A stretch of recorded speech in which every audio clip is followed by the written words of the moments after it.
किसान दोस्तों और कृषि विज्ञान केंद्र में काम करने वाले जो मेरे साथी हैं, जो एक्सटेंशन में काम करते हैं, और दूसरे वैज्ञानिक साहबान, आप सबको नमस्कार, सत श्री अकाल। मैं सुखविंदर सिंह जालंधर से आपसे मुखातिब हूँ। जैसे कि आप देखते रहते हैं कि हमारा जो YouTube चैनल पे 30-35 जो वीडियोस हैं, जो भी वैज्ञानिक लोगों की सिफारिशें हैं, उनके बारे में पहले से डली हुई हैं और बहुत से किसान उससे पहले फ़ायदा उठा रहे हैं। पर आज का जो वीडियो है ये बिल्कुल विशेष है। मेरे साथी डॉक्टर अरविंद जी हैं जो मेरी बहुत मदद करते हैं इस काम में। तो आज उन्होंने कहा अचानक कि आप क्यों नहीं एक छोटी सी और कोशिश करते कि बहुत किसानों के हमारे पास फ़ोन आते हैं या मैसेज आते हैं, उनको यही नहीं पता कि आलू के ऊपर खोज कहाँ होती है, आलू का अगर बीज चाहिए तो कहाँ से मिल सकता है, या इस तरह से जो सरकारी तौर पे एफ़र्ट्स हो रही हैं उनके बारे में उनको ज़्यादा ज्ञान नहीं है। ख़ास तौर पे कि अगर वो आलू की कोई समस्या का कोई समाधान चाहते हैं, ज़िक्र करना चाहते हैं, तो उनको पता नहीं है कि कहाँ जाएं।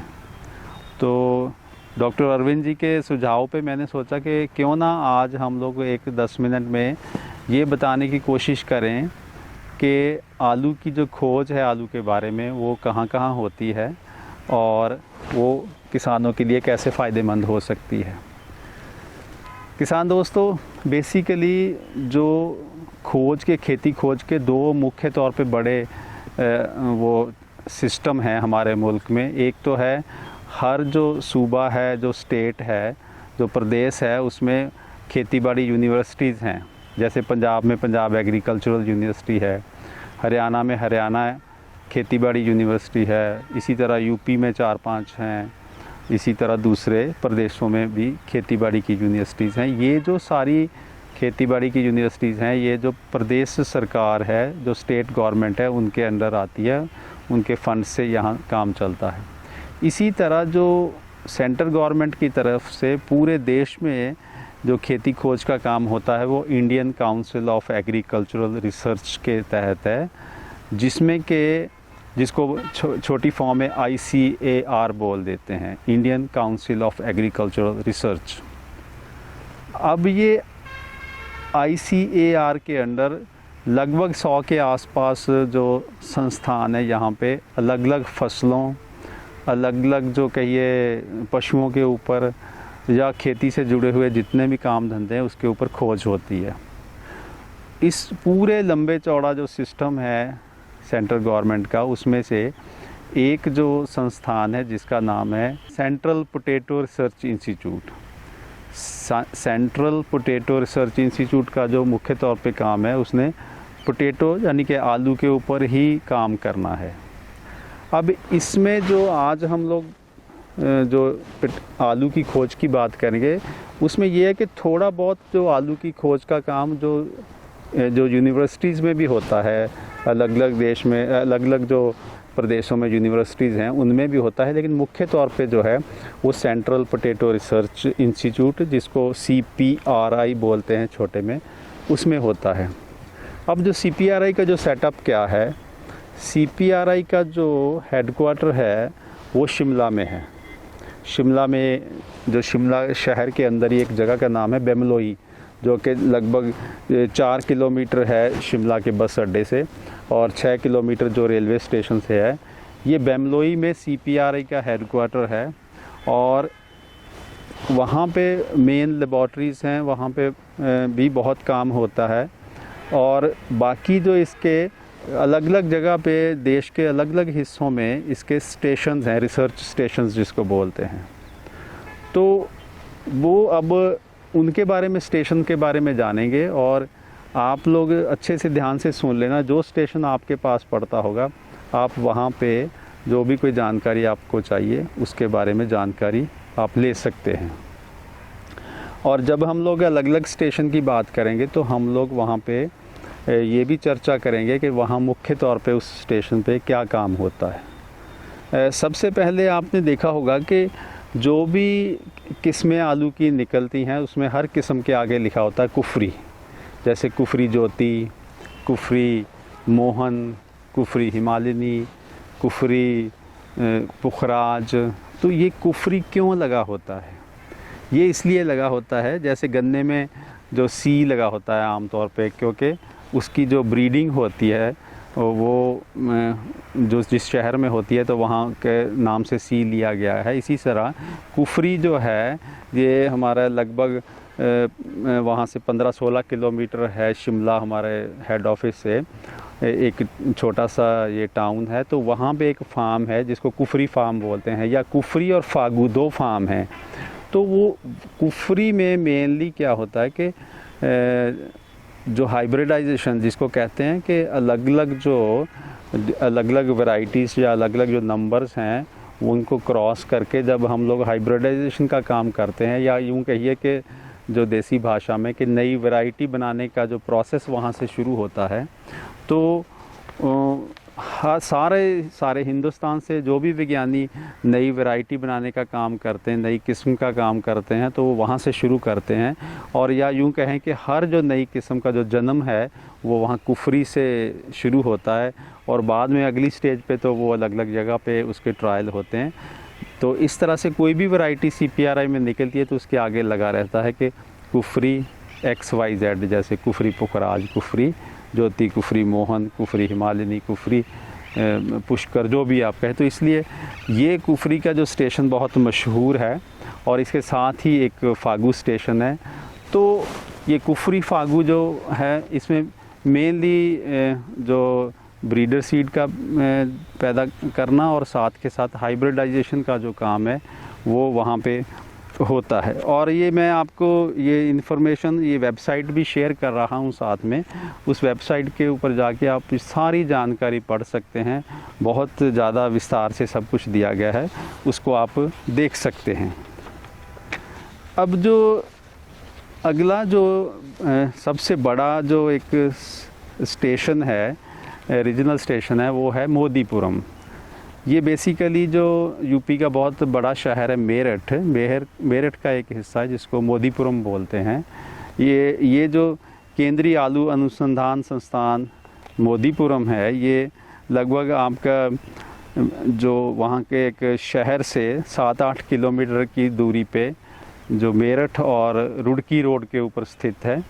और इसमें इस स्टेशन में ये लगभग 1977-78 में इसका स्थापना हुई थी, और इस स्टेशन के पास सबसे ज़्यादा ज़मीन है, और वहाँ पे ब्रीडर सीड भी पैदा किया जाता है, वहाँ खोज का कार्य भी होता है, रिसर्च का काम भी होता है, और वहीं पे एक छोटा 2 एरोपोनिक सिस्टम भी लगे हुए हैं, और भी तमाम जो आलू से जुड़ी हुई रिसर्च का वहाँ पे इंफ्रास्ट्रक्चर है। अगर आप यूपी को बिलोंग करते हैं या हरियाणा को बिलोंग करते हैं, या उस क्षेत्र में रहते हैं, तो आप इस स्टेशन में विज़िट कर सकते हैं और अपनी समस्या का समाधान वहाँ पे आप डिस्कस कर सकते हैं।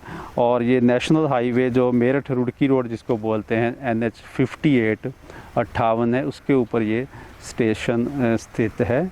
आप वहाँ आराम से विज़िट कर सकते हैं। अब अगला जो बहुत महत्वपूर्ण स्टेशन है वो है जी central potato research institute regional station Jalandhar में।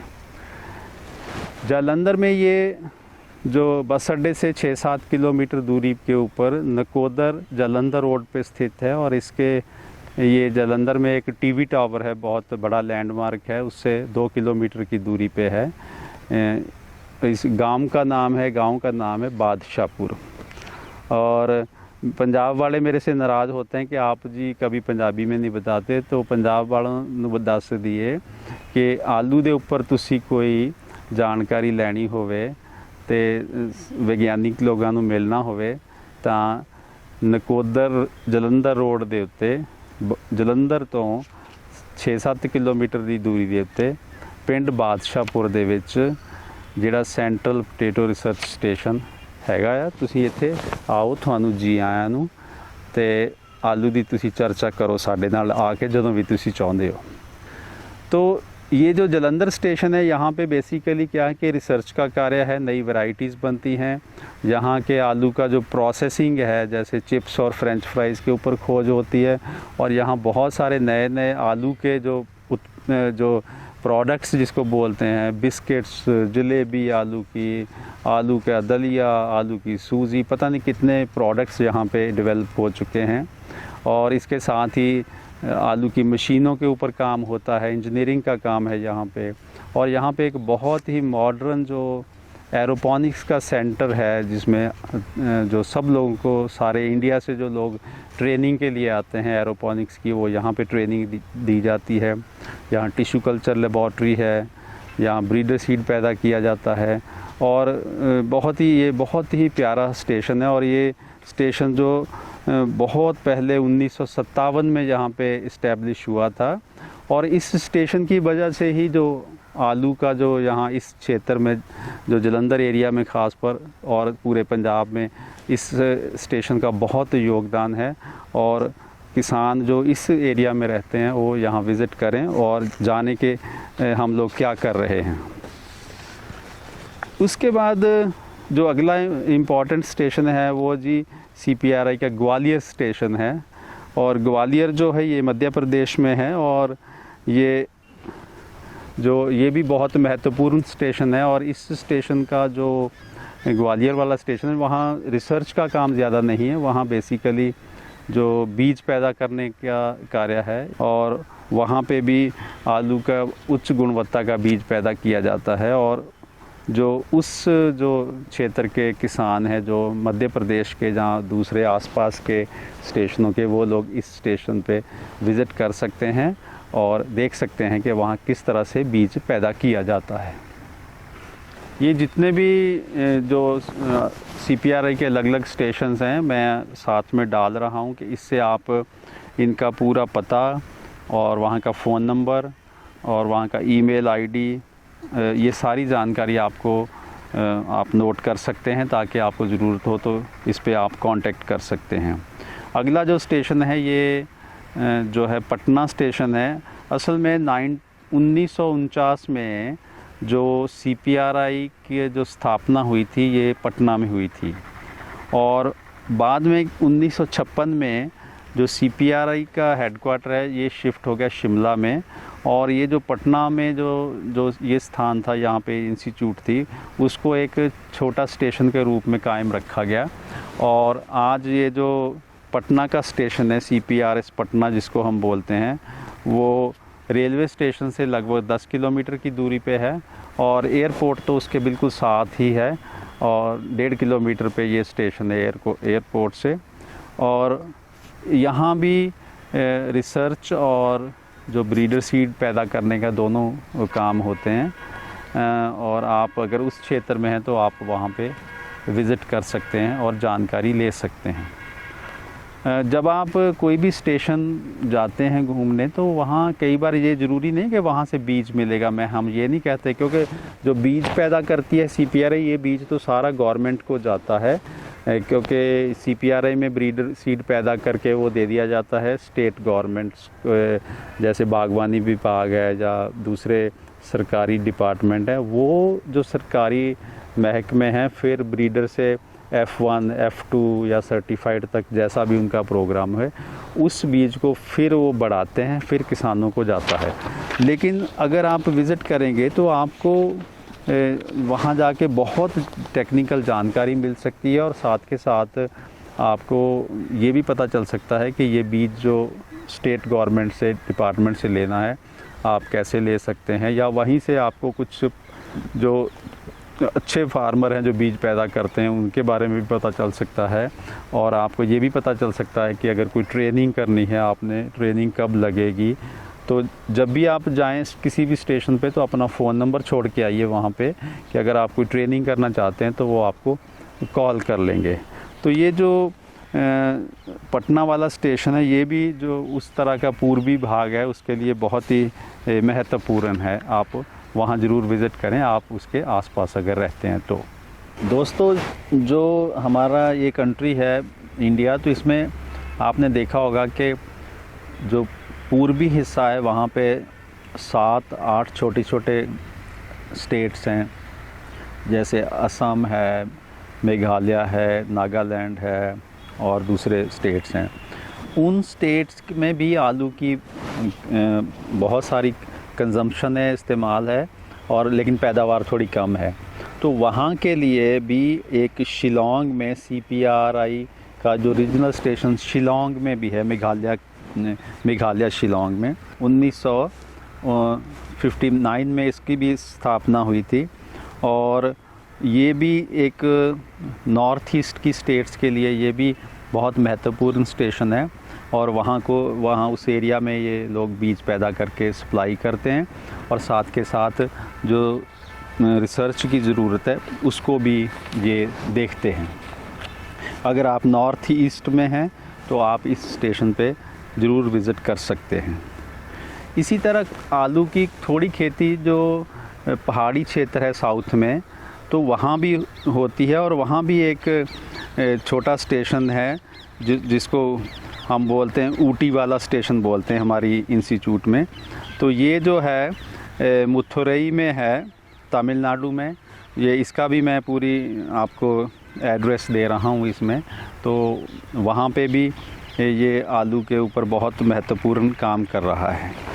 तो ये दोस्तों है हमारा जो सेंट्रल गवर्नमेंट का जो CPRI से जुड़ा हुआ पूरा जो आलू की खोज का तंत्र है, उसके बारे में मैंने आपसे थोड़ी इन्फॉर्मेशन साझा करने की कोशिश की है। इसमें पूरी जानकारी है, और आप और जानकारी लेने के लिए या पब्लिकेशंस देखने के लिए जो प्रिंटेड मटेरियल है जिसको आप पढ़ सकते हैं, या और किसी भी तरह की जो जानकारी लेने के लिए ये हमारा जो वेबसाइट है देख सकते हैं। इसके ऊपर बहुत जानकारी आपको मिल सकती है।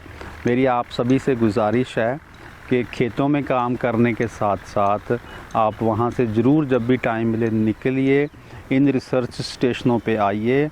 और यहाँ भी भाई ये वैज्ञानिक लोग ठंडे पड़ जाते हैं, आप आओगे, सवाल पूछोगे, यहाँ पे सोचने के लिए मजबूर करोगे, और ये भी उसके ऊपर और नई रिसर्च करेंगे या किताबें पढ़ेंगे।